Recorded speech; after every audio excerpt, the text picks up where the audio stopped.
Hello dear student, आपका फिर से स्वागत है महाकाल कोचिंग क्लासेस में। मैं आपका प्रिय राजपूत सर आपको आज फिर पार्ट 1 की प्रश्नावली 1.1 के पार्ट 4 लेकर आया हूं। आपको फिर इसके सवाल करते हैं। तो हम तुम्हें इसका प्रश्न नंबर 4 करा दें, जिसमें हमको दिया है कि HCF बराबर 306,657 बराबर 9 दिया है। यानी हमारा HCF कितना निकला है? 9। इसमें हमको LCM निकालना 306 और 657 का। तो देखो, इसमें हमें HCF दिया है और संख्याएं दे के रखी है, तो हमको LCM निकालना। तो इसके लिए हमने एक फॉर्मूला लिखवाया था आपके लिए कि दो संख्याओं का गुणनफल, दो संख्याओं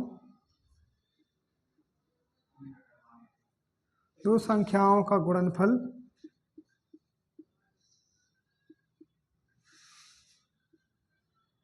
गुणनफल बराबर LCM गुणित HCF। यानी कि दो संख्याओं का जो गुणनफल होता है वो LCM और HCF के बराबर होता है। यानी कि LCM गुणित HCF के बराबर होता है। ठीक है, तो हमें दो संख्याएं क्या है? 306 गुणित 657। ठीक है, इसमें हमको क्या निकालना है? LCM। HCF हमको दिया है 9। ठीक है, तो देखो इसको पूरा रिवर्स करके लिख लो। क्या हो गया? LCM गुणित 9 बराबर पहली संख्या क्या है? 306 गुणित 657। ठीक है, तो सोचो ये गुणा में है तो कहाँ पहुँच जाएगा? भाग में। यानी कि LCM बराबर क्या आ जाएगा हमारा? 306 गुणित 657 बटे 9। ठीक है, अब देखो हम 3 से इस संख्या को काट सकते हैं और इसको भी। ठीक है, तो देखो काट रहे हैं हम। 3 एकम 3, 0, 3 दूनी 6, 3 त्रिका 9। देखो फिर 3 से काटेंगे। 3 एकम 3, 3 त्रिका 9, कितना बचा? 1, 12 हो गया। 3 दूनी 6, 3 चौका 12। ठीक है, तो LCM बराबर 34 गुणित 657। ठीक है, इसका गुणा करेंगे तो कितना आ जाएगा अपना?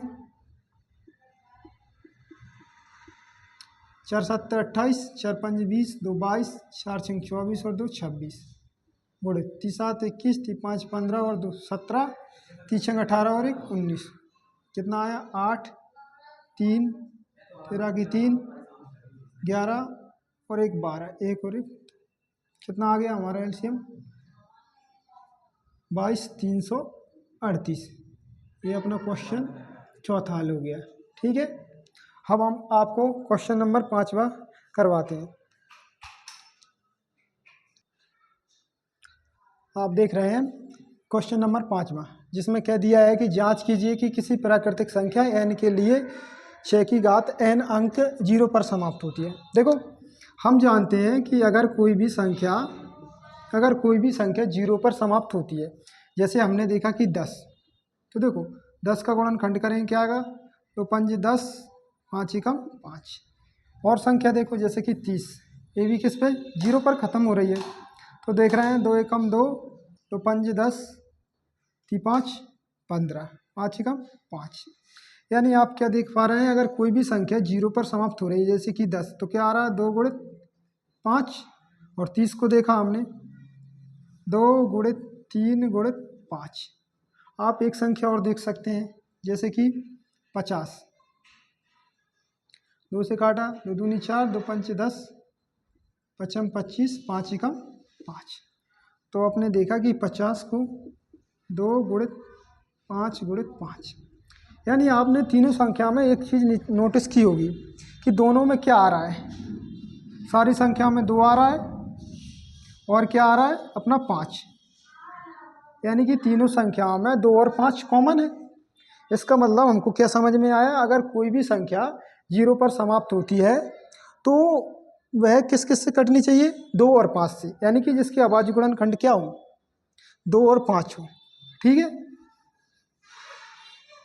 तो देखो हम क्या लिखेंगे कि यदि कोई संख्या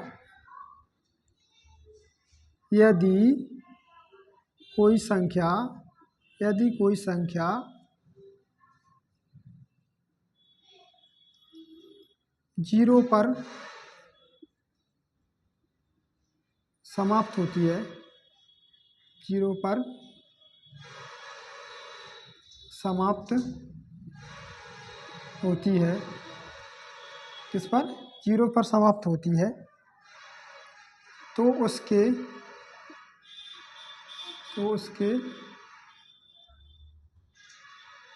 उसके अभाज्य गुणनखंड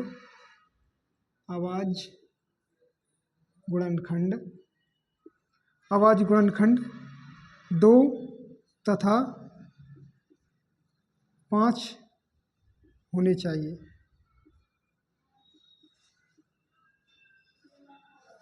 ठीक है, हमने अभी बताया आपको कि अगर कोई भी संख्या 0 पर समाप्त होती है तो उसके कम से कम अभाज्य गुणनखंड क्या हो? 2 और 5 के रूप में होने चाहिए, और उसके अलावा और कुछ भी हो सकते हैं, यानी कि ये तो हमें होने ही चाहिए, तभी वो 0 पर समाप्त होगी।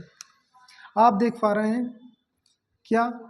6n, ठीक है, 6n में n क्या है? 6n में n एक प्राकृतिक संख्या है, इसका मतलब हम समझ सकते हैं कि 6 पे घात कुछ भी हो सकती है, जैसे कि 1 से लेकर अनंत तक कोई भी घात हो सकती है। ठीक है, तो ये संख्या क्या है? अगर 6 की घात 2 होगा तो कितना आएगा? 36। अगर 6 की घात 3 होगा तो कितना आएगा? 216। यानी हमें क्या पता चल रहा है कि 6 की घात कितना भी जाए तो ये 0 पर समाप्त नहीं होगी। क्यों? अब इसका कारण समझो। ठीक है, तो 5 पर समाप्त होती है। अब 6 की घात n संख्या आप लिखो अतः, क्या? अतः 6 की घात n संख्या 0 पर समाप्त नहीं हो सकती।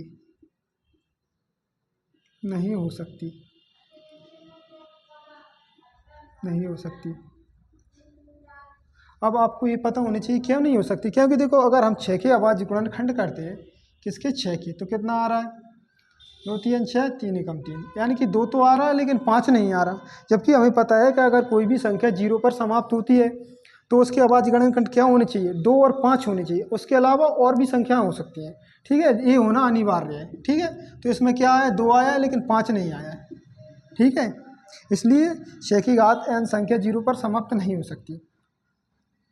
क्योंकि नहीं हो सकती, क्योंकि 6 के अभाज्य गुणनखंड 6 के अभाज्य गुणनखंड कितना आ रहा है? 2 तथा 3 है। 2 तथा 3 है। ठीक है, तो आप सभी को समझ में आया होगा क्वेश्चन। ठीक है, इसी तरह के क्वेश्चन पाने के लिए हमारे चैनल को सब्सक्राइब करें एंड वीडियो को शेयर करें। अब हम आपको और एक अगला सवाल कराने जा रहे हैं। आप देख रहे हैं क्वेश्चन नंबर 6 है, जिसमें आपको क्या पूछा है कि व्याख्या कीजिए कि 7 गुणित 11 गुणित 13 प्लस 13 और 7 गुणित 6 गुणित 5 गुणित 4 गुणित 3 गुणित 1 प्लस 5 भाज्य संख्याएं ज्ञात कीजिए। यानी कि ये पूछ रहा है कि भाज्य संख्याएं हैं कि नहीं। देखो हमको क्या संख्या देखी रखी है? पहले देखी रखा है 7 गुणित 11 गुणित 13 प्लस 13, एक संख्या ये है हमारे पास, और दूसरी संख्या क्या है कि 7 गुणित 6 गुणित 5 गुणित 4 गुणित 3 गुणित 2 गुणित 1 प्लस 1। ठीक है, हमको ये संख्या बतानी है कि भाज्य संख्या है। ठीक है, तो आप देखो इसमें कुछ कॉमन दिख रहा है। देखो यहाँ से यहाँ तक का एक अलग पक्ष हो गया, यानी कि एक संख्या हो गई। ठीक है, और यहाँ से ये अलग एक संख्या हो गई। तो देखो आपको इसमें कॉमन दिख रहा होगा। कॉमन क्या है? हमारे पास 13 है। कितना है? 13। ठीक है, आपको कॉमन निकालना आता ही होगा। इसमें से हम क्या कॉमन निकाल सकते हैं? 13। तो हमारे पास क्या बचा यहाँ पर? 7 गुणित 11। अगर ध्यान रखना 13 में से 13 चला जाता है तो वहाँ पे 1 बचता है, 0 नहीं बचेगा। ठीक है, तो ये कितना हो गया? 13। 1 या 1177 प्लस 1, तो आप देख पा रहे हैं कि 13 गुणित कितना आ गया? 78। ठीक है, तो अगर हम और भी करें तो इसको कैसे लिख सकते हैं कि 13 गुणित 78 को तोड़ें, 2 3 6, 2 9 18, 3 एकम 3, 13 एकम 13। इसको हम कैसे लिख सकते हैं कि 13 गुणित 2 गुणित 3। ठीक है, तो इसे और ऐसे भी लिख सकते हैं 13 2 12, तो 13 की घात 2 गुणित 2 गुणित 3। ठीक है, आपको पता है कि कोई संख्या भाज्य कब होती है, उसके कम से कम कितने गुणनखंड होने चाहिए, 2, और उसमें क्या शामिल हो, 1, तब वो संख्या कैसी कहलाती है, भाज्य। हमारे पास इसके गुणनखंड कितने हैं, 1 2 3 है, हमें मिल गए ना 3। जबकि हमने बताया है कि भाज्य संख्याएं कब होती हैं, जब उसके गुणनखंड 2 से अधिक हों। ठीक है, कितने, 2 से अधिक। हमें पता है इसमें 2 मिल गया और 1 भी मिलेगा, यानी कि 2 संख्याओं से ज़्यादा हो गया, तो ये संख्या कैसी है, भाज्य संख्या है। कैसी है, भाज्य संख्या। ठीक है, इसको देखो तो आप इसमें भी देख पा रहे हैं कि यहाँ से यहाँ तक एक संख्या है और ये 5 एक अलग संख्या। तो देखो इसमें भी कॉमन क्या दिख रहा है हमको, 5। क्या दिख रहा है, 5। तो देखो इसमें 5 कॉमन निकालो, तो कितना बचा यहाँ पे, 7 गुणित 6 गुणित 4 गुणित 3 गुणित 2 गुणित 1। हमने बताया कि जहाँ से 5 निकला गया, ठीक है, पूरी संख्या निकल जाती है तो वहाँ क्या बचता है, शेष 1। ठीक है, तो ये 5, इसका गुणा करेंगे कितना आएगा, 2 3 6, 6 चौको 24, 24 गुणा 42 कर, 4 दूनी 8, 4 चौक 16, 2 दूनी 4, 2 चौको 8, 8 6 और 4 10 की 0, 9 और 1 10।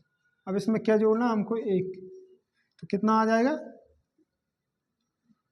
1009। ठीक है, कितना आ गया, 1009। ठीक है, तो हम इसमें भी देख पा रहे हैं क्या हो गया कि 5 गुणित, अब 109 का गुणनखंड करेंगे हम, यानी 1009 का, तो देखते हैं कितना आएगा।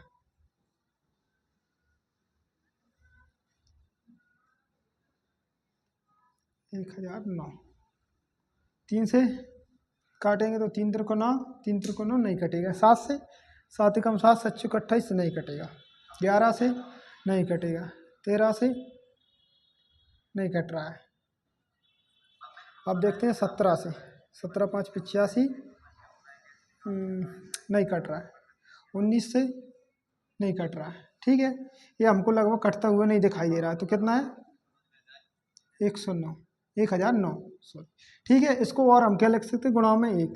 हमने बताया कि कोई भाज्य संख्या क्या होगी कि उसके कम से कम 2 से अधिक गुणनखंड हो, उसमें 1 भी शामिल हो, क्या हो, 1 भी शामिल, तब वो भाज्य संख्या कहलाती। तो हमको क्या मिल गया, 1 2, 2 संख्याएं तो ये मिल गई, और क्या मिल गया, 1, तो क्या हो गया, 2 से अधिक संख्याएं हुई गुणनखंड में। ठीक है, तो ये भी अपनी संख्या कैसी है, भाज्य संख्या है, भाज्य संख्या है। ठीक है, अब हम क्वेश्चन नंबर 7वां करते हैं। ठीक है, आप देख रहे हैं क्वेश्चन नंबर 7वां, क्या दिया है कि किसी खेल के मैदान के चारों ओर एक वृत्ताकार पथ है। मान के चलो कोई मैदान दिया है इस तरह का गोल गोल, ठीक है, कैसा दिया है, वृत्ताकार, यानी कि वृत्त के आकार का पथ दिया है। इस मैदान पर एक चक्कर लगाने पर सोनिया को, मान के चलो यह सोनिया है, सोनिया को कितने मिनट लगते हैं, 18 मिनट, कितने, 18 मिनट लगते हैं। ठीक है, और यहीं से स्टार्ट होता है कौन, रवि, कौन, एक और रवि। ठीक है, रवि को कितने मिनट लगते हैं इसे, इसको पूरा चक्कर लगाने में 12 मिनट लगते हैं। ठीक है, मान लीजिए वे दोनों एक साथ एक ही समय पर चलना प्रारंभ करते हैं। हमने देखा कि रवि और सोनिया एक साथ चलना प्रारंभ करते हैं, ठीक है, और एक ही दिशा में, ऐसे मान के चलो इसी दिशा में चलना प्रारंभ करते हैं दोनों। ठीक है, रवि और सोनिया। ठीक है, अब ये पूछ रहा है कि कितने समय बाद वे पुनः प्रारंभिक स्थान पर मिलेंगे, यानी कि कितना समय लगेगा उनको एक जगह आने में फिर से। ठीक है, तो देखो इस तरह के सवालों को हल करने के लिए हम क्या करते हैं, उनका एचसीएफ निकालते हैं। ठीक है, तो क्या लिखेंगे, दोनों को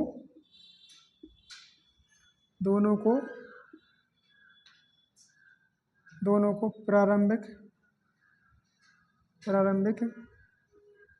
स्थान पर मिलने प्रारंभिक स्थान पर मिलने में लगा समय।